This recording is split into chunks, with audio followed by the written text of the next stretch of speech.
Assalamualaikum warahmatullahi wabarakatuh.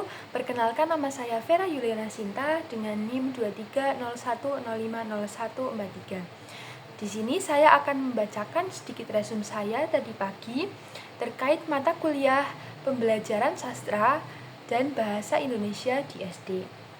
Nah, judul resume kali ini adalah pendekatan, metode dan strategi pembelajaran sastra dan bahasa Indonesia di kelas rendah. Jadi, pendekatan dalam PBSI di kelas rendah ini merupakan cara pandang atau titik tolak dalam memahami dan melaksanakan suatu proses untuk mencapai tujuan tertentu. Nah, pendekatan ini merujuk pada strategi yang digunakan pendidik dalam menyampaikan materi kepada peserta didik. Disebutkan juga ada 9 pendekatan. Yang pertama itu ada pendekatan tujuan. Nah, pada pendekatan tujuan ini, jadi pada saat kegiatan pembelajaran harus ditetapkan terlebih dahulu tujuannya. Jadi tujuan kita nanti akan tercapai dalam kita mendidik peserta didik. Lalu yang kedua ada pendekatan whole language. Pendekatan ini menyajikan pengajaran bahasa secara utuh. Lalu yang ketiga ada pendekatan struktural. Pendekatan ini menekankan pengetahuan tentang fonologi, morfologi, dan sintaksis. Lalu yang keempat ada pendekatan keterampilan proses, di mana pendekatan ini diambil dari pengalaman langsung dalam proses pembelajaran.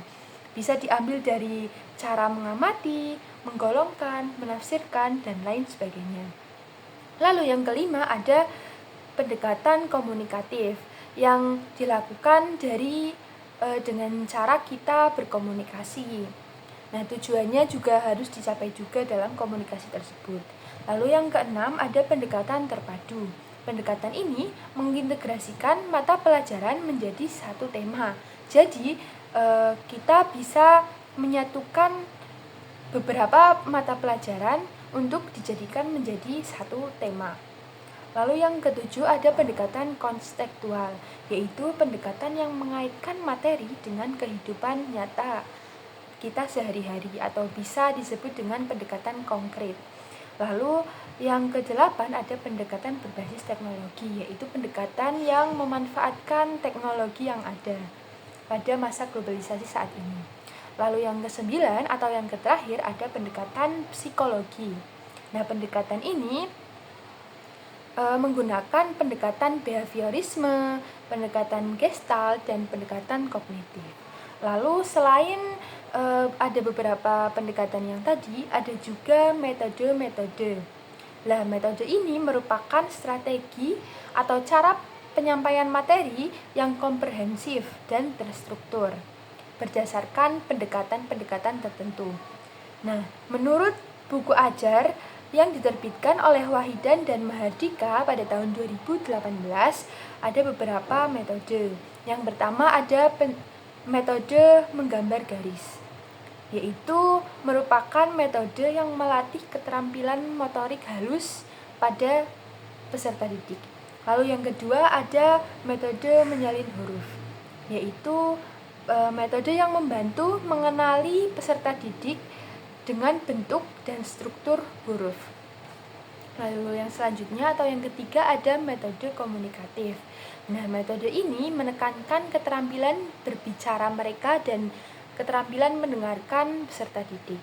Lalu yang keempat ada metode pembelajaran tematik, yaitu metode bahasa dengan mapel lain dalam satu tema, yaitu maksudnya itu adalah seperti pendekatan terpadu tadi. Metode ini menggabungkan bahasa dengan mata pelajaran yang digabung dalam satu tema, yang menjadi satu tema tadi. Lalu selanjutnya ada metode eja. Metode eja ini merupakan cara yang paling dasar. Cara yang paling dasar pembelajaran yang dilakukan dengan membaca dengan mengenalkan alfabet, yaitu huruf A, B, C, D, sampai Z. Lalu yang keenam itu dibagi menjadi dua. Ada metode suku kata dan ada metode kata. Nah, metode suku kata sendiri merupakan pengenalan bunyi suku kata dasar. Seperti Contohnya yaitu babi bu bebo, caci cu ceco, dadidu dedo, dan lain sebagainya. Lalu yang kedua ada metode kata, yaitu pengenalan kata sebagai satu kesatuan utuh. Contohnya itu kita bisa eja dengan satu-satu huruf. B, U, K, U dibaca buku. Atau bisa kita eja menjadi B, U, Bu, K, U, Ku dibaca buku gitu. Lalu ada juga beberapa teknik, yaitu ada 7 teknik dalam PBSI ini. Yang pertama ada teknik ceramah. Nah, teknik ceramah ini dilakukan dengan cara menyampaikan informasi. Nah, teknik ceramah ini merupakan teknik latihan keterampilan menyimak. Lalu yang kedua ada teknik tanya jawab. Nah, pada teknik tanya jawab ini guru bisa bertanya kepada siswanya. Selain itu juga siswa bisa bertanya kepada guru. Jadi saling bertanya. Tidak hanya guru yang bertanya, tapi siswa juga bisa bertanya. Lalu yang kedua ada teknik diskusi kelompok. Nah, teknik diskusi kelompok ini juga dengan bimbingan guru. Guru tidak boleh melepas diskusi ini, karena guru merupakan acuan pemilihan bahan diskusi tersebut. Lalu yang keempat ada teknik pemberian tugas. Teknik pemberian tugas ini dibagi menjadi dua, yaitu tugas individu maupun tugas kelompok, yang bertujuan untuk menjadikan siswa lebih aktif dalam sistem pembelajaran. Lalu yang kelima ada teknik bermain peran, yaitu tujuannya itu untuk menghayati kejadian atau peran dalam hubungan sosial, baik di sekolah maupun di masyarakat. Lalu yang keenam ada teknik karya wisata. Teknik ini membawa siswa langsung pada objek terkait. Contohnya ketika guru akan mengenalkan hewan kepada siswa, guru bisa mengajak siswa langsung pergi ke kebun binatang. Atau bisa juga ketika guru akan mengenalkan struktur tumbuhan kepada siswa, guru bisa mengajak siswa langsung ke taman bunga atau tempat yang mempunyai banyak bunga untuk bisa diteliti. Lalu yang terakhir yaitu ada teknik sinektik. Teknik ini menciptakan kelas menjadi suatu masyarakat yang intelektual. Nah, jadi selain teknik juga ada strategi. Strategi ini pun juga dibagi menjadi 3. Yang pertama ada strategi keterampilan menyimak. Strategi ini bersifat reseptif. Pada tahapan lebih tinggi, strategi ini mampu menginformasikan pemahamannya melalui berbicara atau menulis. Nah, strategi ini juga dibagi menjadi 3 lagi. Yang pertama yaitu pemberian informasi, yang kedua itu interaksi, dan ketiga itu menyimak secara independen. Lalu yang kedua ada strategi keterampilan membaca. Strategi ini sangat penting sebagai alat komunikasi sehari-hari, terutama dalam strategi membaca karya sastra. Nah, strategi membaca karya sastra juga dibagi menjadi 3. Yang pertama itu ada membaca kor atau membaca dengan cara serempak. Yang kedua ada membaca bergema. Dan yang ketiga ada berpasangan. Nah, tujuan strategi yang berpasangan ini, contohnya ketika siswa ada yang memiliki rasa malu. Jadi rasa malu tersebut hilang karena membacanya bersama temannya, tidak sendiri gitu.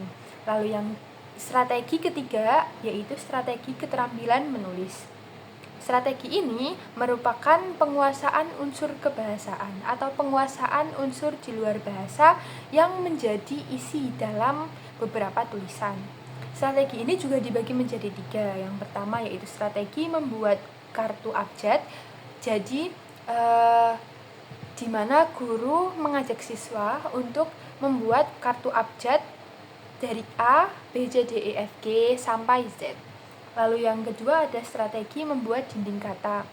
Jadi dinding kelas akan dijadikan sebagai tempat menempelkan sumber belajar atau serangkaian kosakata. Jadi guru mengajak siswa untuk membuat beberapa sumber belajar yang akan ditempelkan di dinding kelas. Jadi guru maupun siswa bisa melihat sumber belajar langsung dari dinding kelas tersebut. Lalu yang ketiga atau yang terakhir yaitu ada strategi menulis buku mini, yang dimana guru bisa mengajak siswa untuk menggunakan HVS. HVS tersebut itu dipotong-potong menjadi beberapa bagian dan potongan itu dibuat menjadi buku mini yang akan digunakan untuk menulis pribadi atau buku tersebut bisa digunakan siswa dalam menulis peristiwa pribadinya atau kejadian pribadinya atau pengalaman pribadinya, seperti itu. Mungkin hanya itu yang dapat saya sampaikan melalui resume tadi pagi. Mohon maaf apabila ada beberapa salah kalimat atau kata dalam saya mengucapkan. Terima kasih. Wassalamualaikum warahmatullahi wabarakatuh.